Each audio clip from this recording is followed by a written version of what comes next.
डरावनी और रहस्यमय कहानियों के सफ़र में आप सभी का स्वागत है।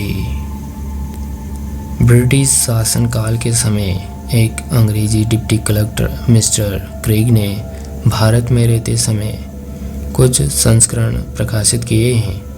उनमें एक अध्याय भटकती आत्माओं का भी है।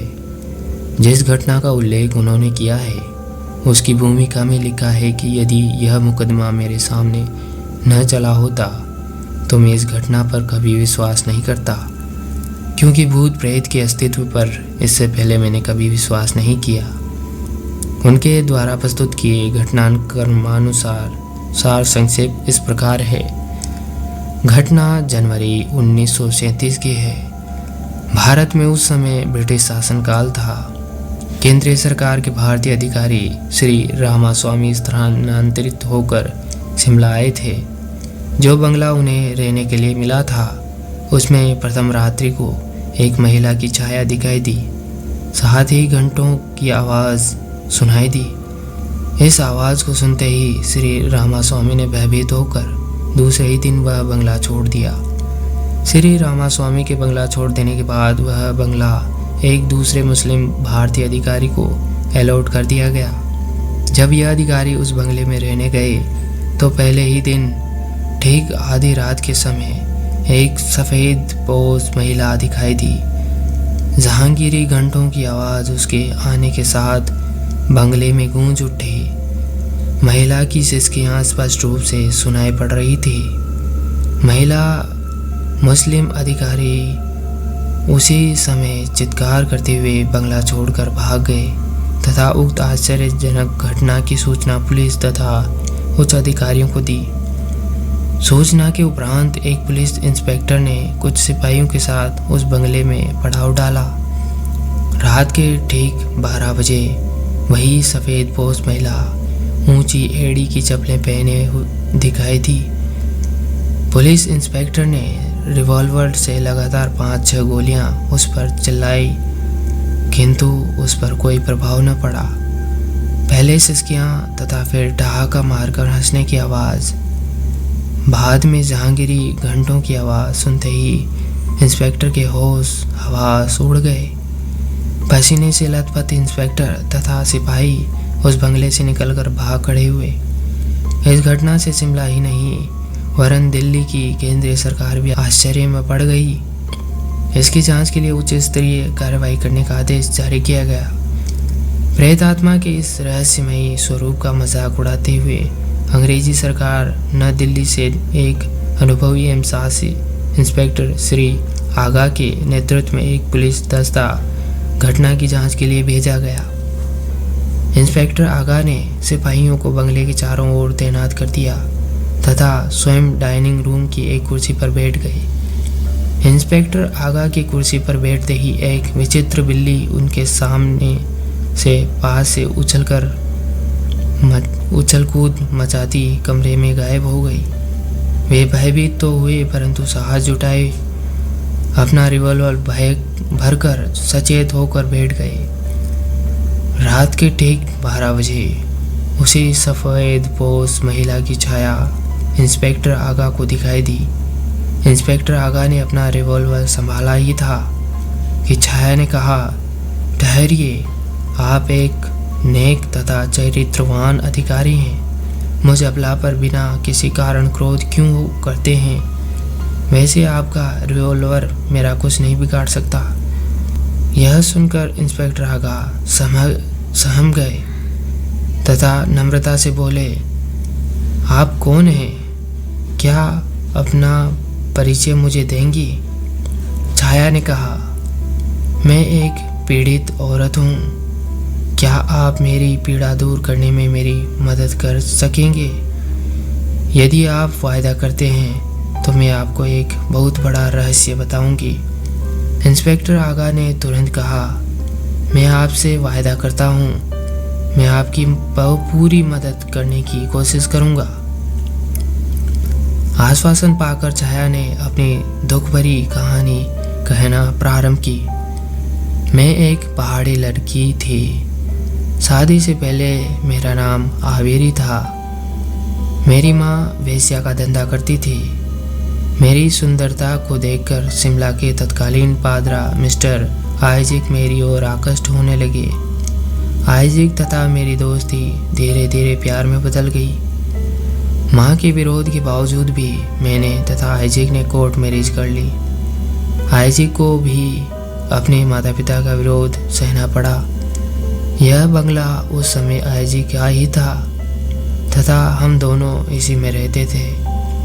मेरी माँ मुझे भी वेश्या के रूप देखना चाहती थी, किंतु मैंने वैसा न करने का संकल्प लिया था। इंस्पेक्टर आगा ने पूछा, फिर आगे क्या हुआ?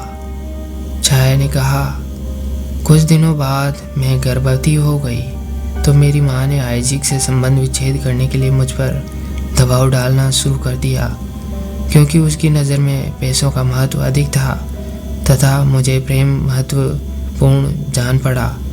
मैंने माँ की बात को नहीं माना। इसी दरमियान आइजैक के पिता का तार आया, जिसमें उसे तुरंत बुला दिया गया।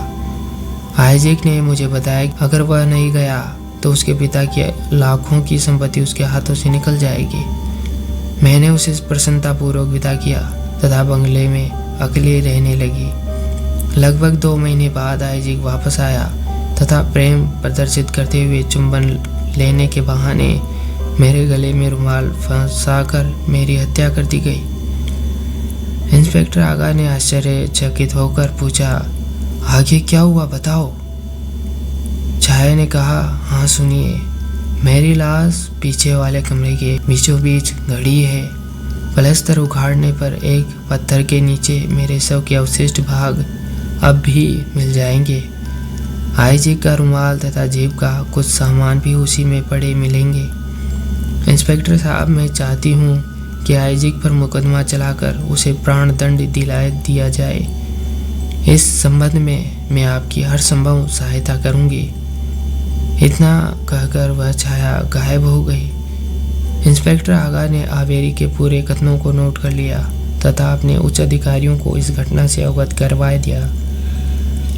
फौरन इस बात की सत्यता का पता लगाने के लिए एक मजिस्ट्रेट के समक्ष उस कमरे की खुदाई की गई। एक महिला के शव के साथ एक रुमाल तथा अन्य सामान भी मिला। इतना प्रमाण मिलने पर आइजैक के विरुद्ध हत्या का मुकदमा दायर कर दिया गया।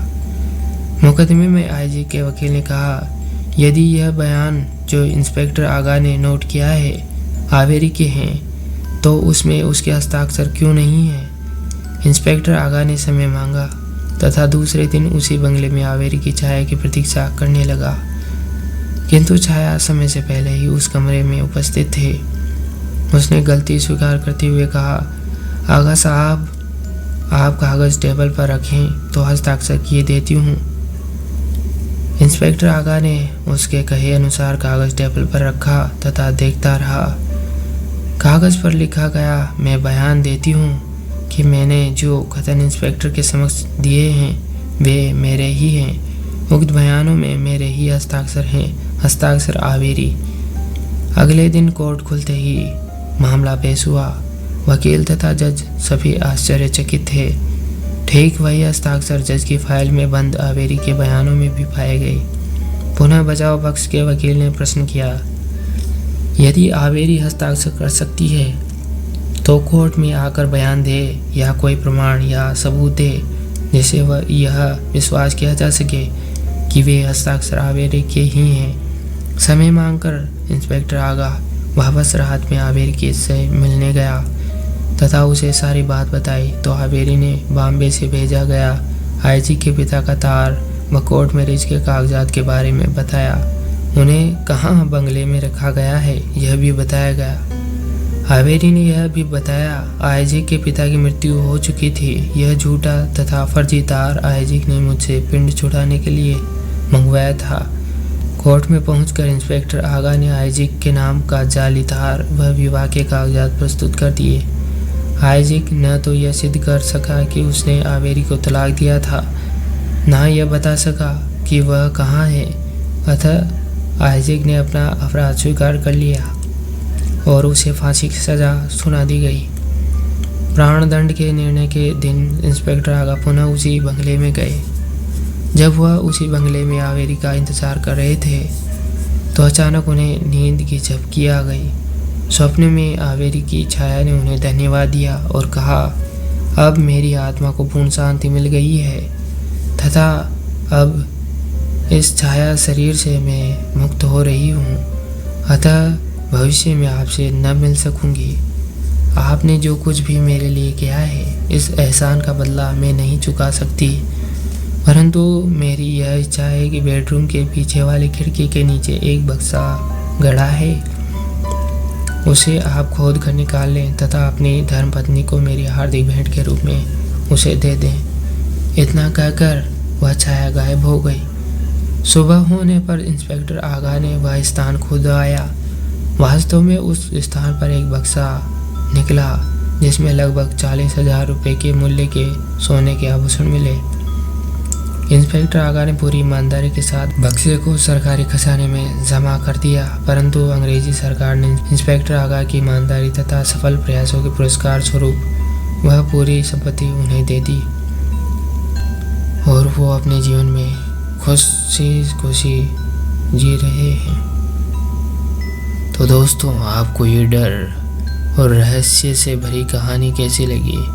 अच्छी लगी तो लाइक, शेयर, सब्सक्राइब ज़रूर करें। मिलते हैं नेक्स्ट वीडियो में, तब तक के लिए डरते रहिए।